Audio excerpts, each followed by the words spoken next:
Ang physical injuries na nasusustain through wounding, beating, assaulting, or administering injurious substance ay punishable sa Articles 263-266 ng Revised Penal Code.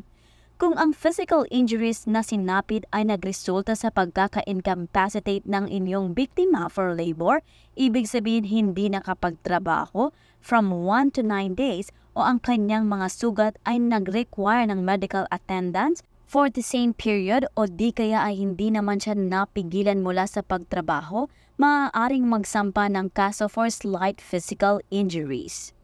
Kung halimbawang na-incapacitate naman ang biktima at di makapagtrabaho ng 10 days o higit pa o kakailanganin niya ng medical assistance ng parehong period, ang krimen ay less serious physical injuries.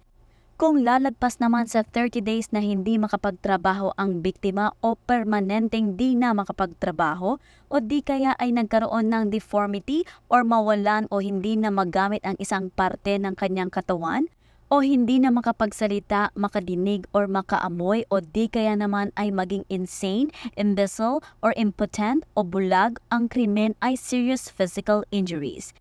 Ang sinumang mahatulan ng alinman sa mga nabanggit ay maaaring maparusahan sa pagkakakulong o pagbayad ng multa.